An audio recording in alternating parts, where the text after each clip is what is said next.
লাইফে আসলে অনেক পেয়েছি, কি বলবো, এত এত অফার পেয়েছি বলার মতো না। কত 10,000 50,000? মতো না, লাখের উপরে। লাখের উপরে? কতগুলো সারা দিয়ে? একটাও সারা দেয়নি। কতগুলো আপনাকে কতগুলো ছেঁকা দিয়েছে? আমাকে আসলে কেউ ছাকাও দেয়নি, আমিও কাউকে ছাকা দিই। আমি যেহেতু অ্যাক্ট্রেস, তো অ্যাক্ট্রেসের ক্যাটাগরি থেকে অ্যাওয়ার্ড দেওয়া হচ্ছে। ঈদে ঈদে আপনার কি নাটক আসতেছে বা দর্শক আপনারা কি কি নাটক দেখতে পাবে? ঈদে আমার হচ্ছে বেশ কিছু সিঙ্গেল ড্রামা যাচ্ছে, তারপরে হচ্ছে 7 পর্বে হচ্ছে ধারাবাহিক নাটক যাচ্ছে, ওয়েব ফিল্ম যাচ্ছে, টিভিসির কাজ যাচ্ছে, এই তো।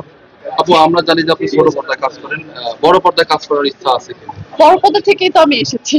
আচ্ছা, শাকিব খানের সাথে সিনেমা করার ইচ্ছা আছে? না, এটা নিয়ে আমি কোনো কমেন্ট করবো না।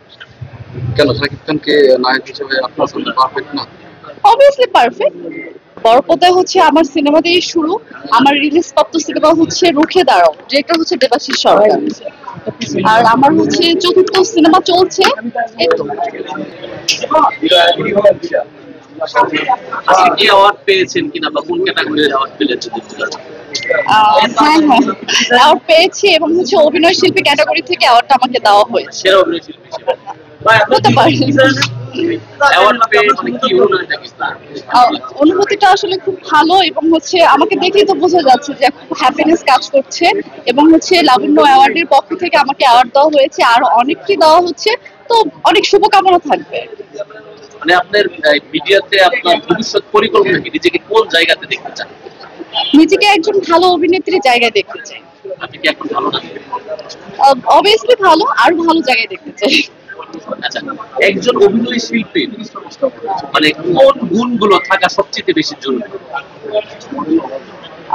সেটা তো অবভিয়াসলি তার হাইট, ফিগার, তার হচ্ছে কথা বলার স্টাইল, এবং হচ্ছে তাকে কেমন লাগছে, অল ওভার সবকিছু মিলে একজন অভিনেত্রী হোক বা অভিনেতা হোক, সবকিছু তাকে ঘিরে আসলে বলা চলে। একজন অভিনেত্রীর 5টা খারাপ গুণ বলেন। 5টা খারাপ গুণ? আচ্ছা, সেটা হতে পারে যেমন অনেক কিছু হতে পারে, এখন কি স্পেসিফিক ভাবে কি বলবো? সেগুলো 3টা বলেন। 3টা খারাপ গুণ কি কি হতে পারে? আসলে আমরা সবসময় ভালো দিকটাই তো ক্যারি করি, খারাপ দিক আসলে আসে না। তাহলে 3টা ভালো গুণ বলেন। আমার ক্ষেত্রে যদি বলি তাহলে আমি খুব হাসতে ভালোবাসি, এবং হচ্ছে আমি খুব মিশুক টাইপের, এবং খুব কোঅপারেট। বিয়ে করার জন্য কেমন পাত্র? বিয়ে করার জন্য আপাতত কাউকেই খুঁজছি না। কেমন পাত্র খুঁজছেন? ভালো মনের একজন মানুষ। সে মিডিয়া রিলেটেড নাকি মিডিয়া বাইরে? সে মিডিয়ার বাইরেই হবে। আচ্ছা, মিডিয়া রিলেটেড হলে যেটা আমাদের মিডিয়া রিলেটেড, এটা তো কোনো প্রবলেম নেই, বাট দেখা যাক। আপনি তো দেখতে মাত্র অনেক লাইফে কতগুলো ব্যবহার করতে? লাইফে আসলে অনেক পেয়েছি, কি বলবো, এত এত অফার পেয়েছি বলার মতো না। কত 10,000 50,000? মতো না, লাখের উপরে। লাখের উপরে? কতগুলো সারা দিয়ে? একটাও সারা দেয়নি। কতগুলো আপনাকে কতগুলো ছেঁকা দিয়েছে? আমাকে আসলে কেউ ছাকাও দেয়নি, আমিও কাউকে ছাকা দিই।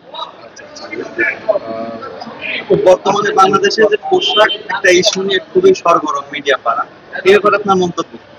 এটা আসলে হচ্ছে মানুষের মাইন্ড সেটআপের বিষয়। আমি একটা জায়গায় যাব, আমাকে কেমন লাগবে বা আমি কেমন ড্রেস পরতে কমফোর্টেবল ফিল করি, বা আমাকে মানুষ আসলে কিভাবে নিতে চাচ্ছে, এটা মানুষের মেন্টালিটির বিষয়।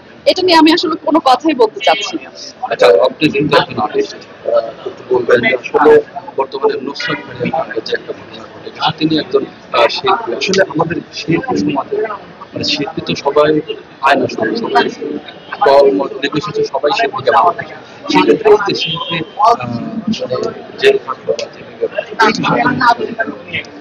আসলে প্রত্যেকটা শিল্পী এক একটা হচ্ছে ফুলের মতো। ফুলকে যত যত্ন করা হবে, ফুল তত আরো বেশি ফুটবে, আরো বেশি গ্রো করবে। আর ফুলটাকে যখন হচ্ছে আমরা একটা জেলখানার ভিতরে আবদ্ধ করে রাখবো বা একটা ঘরের ভিতরে আবদ্ধ করে রাখবো, তখন কিন্তু সেই ফুলটা মরে যাবে। তো আসলে আর্টিস্টদের উচিত এমন কিছু না করা যেটার জন্য একটা সময় বাইন্ডিংস এর মধ্যে পড়তে হয়। তার নানান কারণ থাকতে পারে, তো এটা আসলে বলা মুশকিল। মানে এই যে সিনেমায় যিনি অভিনয় করেছেন শেখ হাসিনা ছবি, আসলে এই বিষয়টা কেমন যেহেতু একজন শিল্পী যে একজন চলছে এই বিষয়টা এটা আসলে আমি পজিটিভ ভাবেই দেখি। দেখুন আমি একটা মেয়ে মানুষ, আমি একজন মানুষ, তো আমাকে যে কোনো ক্যারেক্টারই, একজন রিক্সাওয়ালার ক্যারেক্টার প্লে করতে হতে পারে, একজন ফকিরের ক্যারেক্টার প্লে করতে হতে পারে, বা একজন প্রধানমন্ত্রীর ক্যারেক্টার প্লে করতে হতে পারে। এখন আমি যদি রাজনৈতিক বিষয়, আমি এখনকার সময়ের প্রধানমন্ত্রীর ক্যারেক্টার প্লে করে আমাকে যদি জেলে যেতে হয়, তাহলে আমি দর্শকদেরকে বলবো, বা আমি প্রধানমন্ত্রীর কাছে প্রশ্ন করতে চাই, তা আমি কোন ক্যারেক্টারটা প্লে করব? তাহলে কি আমি অ্যাক্টিংই করবো না? এটা আমার একটা প্রশ্ন থাকবে সবার প্রতি। এটা আসলে শিল্পী সমাজকে বা যারা শিল্পীদেরকে ভালোবাসে বা ফলো করে তাদের উপরে কতটুকু প্রভাব ফেলে?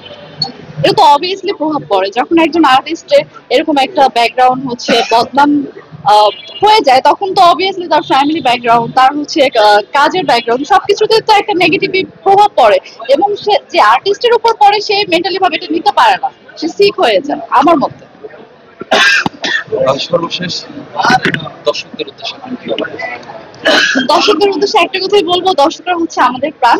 আপনাদের জন্য অনেক কাজ করে যাচ্ছি আমি, নতুন অভিনেত্রী। হ্যাঁ, আমি অনেক বছর, আমার হবে টানা 3 থেকে 4 বছরের ক্যারিয়ার। আমি এখনো নতুন, তবে হ্যাঁ আমি ভালো কাজের সাথে থাকতে চাই, এবং আমার বেশ কিছু ভালো ভালো সিঙ্গেল ড্রামা যাচ্ছে, ধারাবাহিক যাচ্ছে। আপনারা অবশ্যই আঁখি চাঁদের নাটকগুলো দেখবেন।